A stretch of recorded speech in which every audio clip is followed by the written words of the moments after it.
Hi everybody, Bobcat here in the ArcMind studio, and I have got some awesome news. I have just got the new, to me, GoPro Hero 7 Black, and I was able to get this and a few other accessories to go with it thanks to the economic stimulus that was passed and signed into law by President Biden. Joe, you owe me $600. I was promised $2,000, not $2,000. If you add up the guy before me, I was promised $2,000. You owe me $600. Anyway, GoPro 7 Hero Black. I got this set up based on the Cycle Cruiser, his motovlog setup. I've been watching his channel for years. If you ever get wind of this, Mr. Cruiser, come on out. I will buy you a nice cold coffee because I don't think you drink. But he's always had really good quality video and really good quality audio.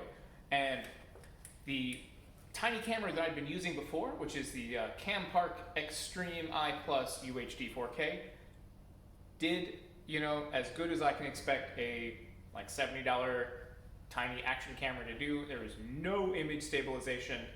The audio on it was horrible, but it's actually been terribly useful. So I'm not knocking this. I'm saying I got what I paid for. I paid significantly more for the GoPro 7 Black.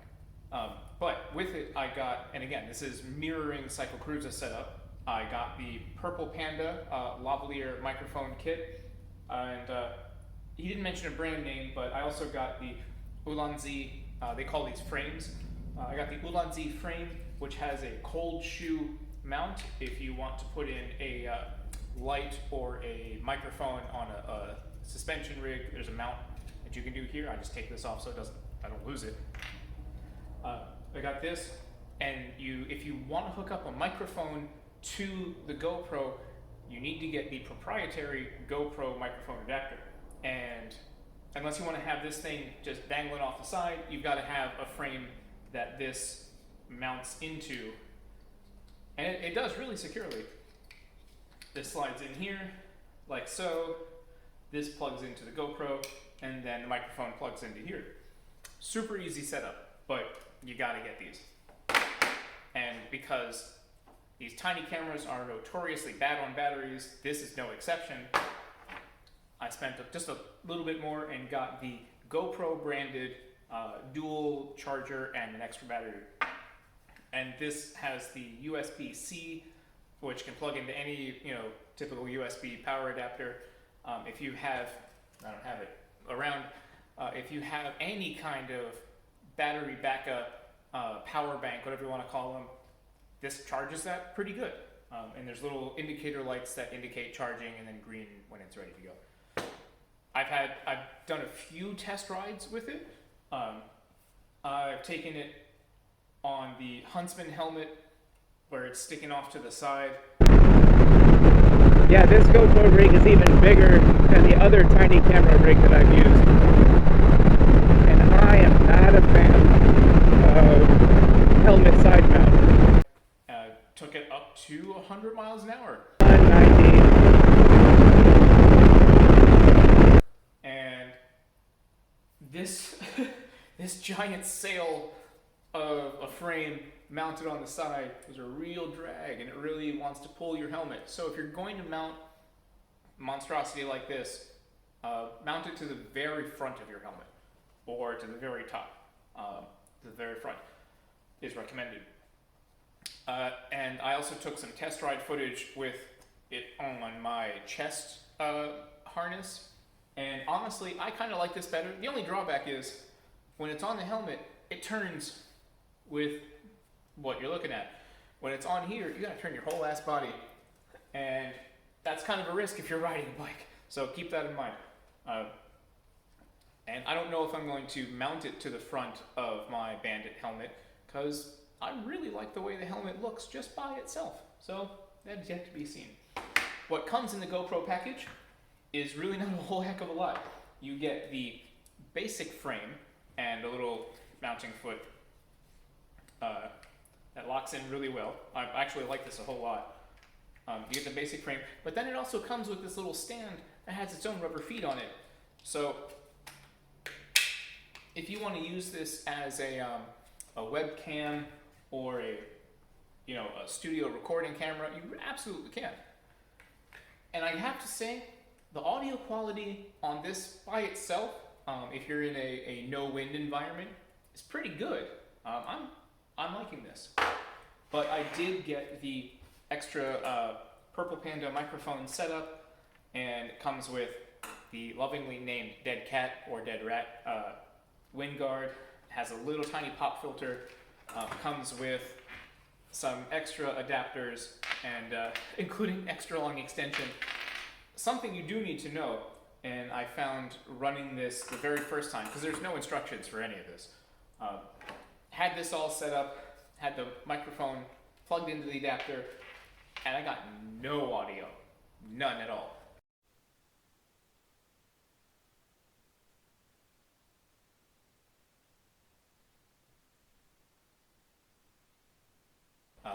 I talked to myself for like half an hour driving around on the roads and heard nothing.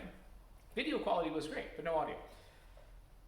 So, included in this kit is this little tiny jumper that goes from 4 bands to 3 bands.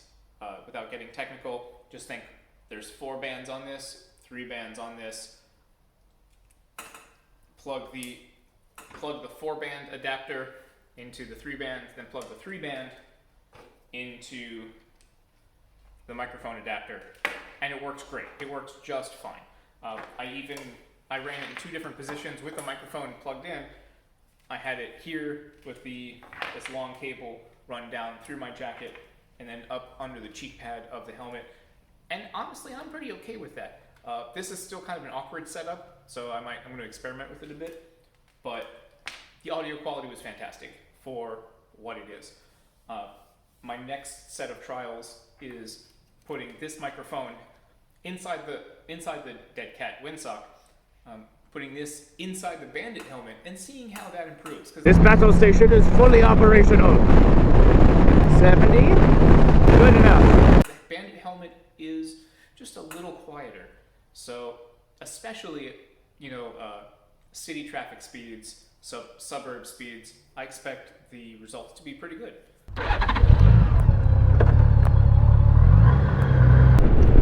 The young men and women that I had the opportunity to work with at Bowie State were super smart, super creative. So, anyway, check it out. New tiny camera. And I'm still going to keep using this. I'll clip in a little bit of video here where I found that the mount for this, for a tiny camera, the old tiny camera, doesn't quite fit straight on the engine crash bar frame that I've got. This mount, even with the 90-degree pivot on it, this mount is going to be pointing out away from the bike, and that's just not going to give me the angle that I want. I have an adapter where I can take it and pivot it to be the angle that I want with the new camera. So I either have to find some adapters or just not use that and only use use old camera for that particular mounting position, which, frankly, I'm fine with. The Honda Valkyrie is super smooth. So for that low to the ground, front-facing camera setup or rear-facing from the engine bar, this will work just fine. Everything else, I'll use this. So, I think that's it. I think the total cost for all of this was just about $500, más o menos. I think so far it's money well spent. This has no adjustment. Again, this was, you get what you pay for. This was like $69, $70. This has very little to no image adjustment, none of that. This has a ton of features I will probably never use because I'm not a aspiring professional cinematographer. I'm a stray cat on a motorcycle. So I would absolutely still recommend this. If you're going to spend some money on a action camera, I would recommend this. But don't count one of these out. But anyway, the new, to me, Hero GoPro 7 Black. And I am terribly excited. I can't wait to see what I can produce for you guys.